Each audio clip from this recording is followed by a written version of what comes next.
வருகிற சட்டமன்ற தேர்தலில் போட்டியிடக்கூடிய வகையில் ஒரு மாபெரும் கூட்டணி அமைத்து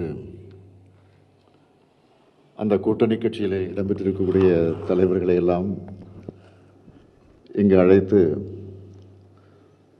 ஒரு சிறிய அளவில் ஒரு கலந்துரையாடல் கூட்டம் போல இது ஏற்பாடு செய்யப்பட்டிருக்கிறது.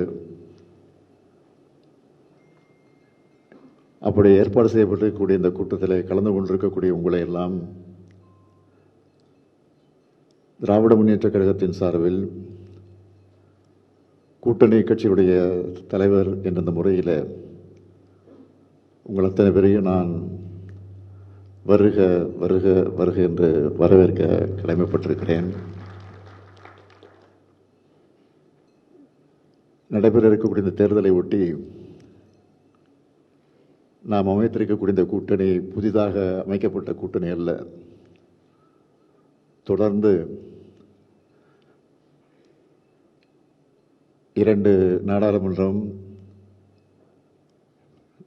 ஏற்கனவே நடந்து முடிந்திருக்கக்கூடிய 2021 நடைபெற்ற சட்டமன்றம், இடையில உள்ளாட்சி அமைப்பு தேர்தல், இடைத்தேர்தல்கள் ஆக தொடர்ந்து ஒரு மாபெரும் கூட்டணி அமைத்து, இன்னும் சொல்ல வேண்டும் என்று சொன்னால், இதுவரையில் தமிழ்நாட்டில் மட்டுமல்ல இந்திய அளவிலே கூட இல்லாத வகையில் இவ்வளவு ஆண்டு காலம் தொடர்ந்து இருக்கக்கூடிய ஒரு கூட்டணியாக நம்முடைய மதச்சார்பற்ற கூட்டணி தொடர்ந்து அமைந்திருக்கிறது என்பது உள்ளபடியே பாராட்டுக்குரிய ஒன்று, மகிழ்ச்சிக்குரிய ஒன்று. ஆக அப்படிப்பட்ட அந்த கூட்டணியை, மதச்சார்பற்ற இந்த கூட்டணியை 2026ஆம் ஆண்டு, இந்த ஆண்டு சட்டமன்ற தேர்தல்களும் இது தொடர்கிறது. அப்படி தொடரக்கூடிய இந்த தேர்தலில் நாம் எப்படி களம் காண இருக்கிறோம், குறிப்பாக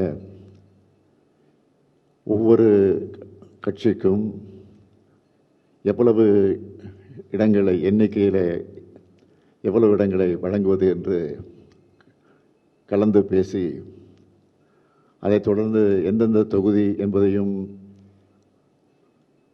அது குறித்தும் கலந்து பேசி அந்த முடிவு எட்டியதற்கு பின்னால் இந்த கூட்டம் நடைபெறுகிறது. இந்த கலந்துரையாடல் கூட்டத்தை ஏற்பாடு செய்திருக்கிறோம். எல்லாவற்றையும் மறந்து இந்த கூட்டணியை நாம் அமைத்திருக்கிறோம். ஏற்கனவே இருந்த கூட்டணியை விட இப்பொழுது இன்னும் சில கட்சிகள் சேர்ந்திருக்கிறது என்பது உங்களுக்கு தெரியும்.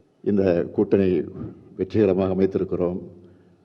ஆக அப்படி அமைத்திருக்கக்கூடிய இந்த கூட்டணி கட்சியினுடைய தலைவர்கள் எங்களுடைய அழைப்பை ஏற்று வந்தமைக்கு நான் மீண்டும் ஒரு முறை என்னுடைய இதயபூர்வமான நன்றியை தெரிவித்து என் உரையை நிறைவு செய்கிறேன். நன்றி, வணக்கம்.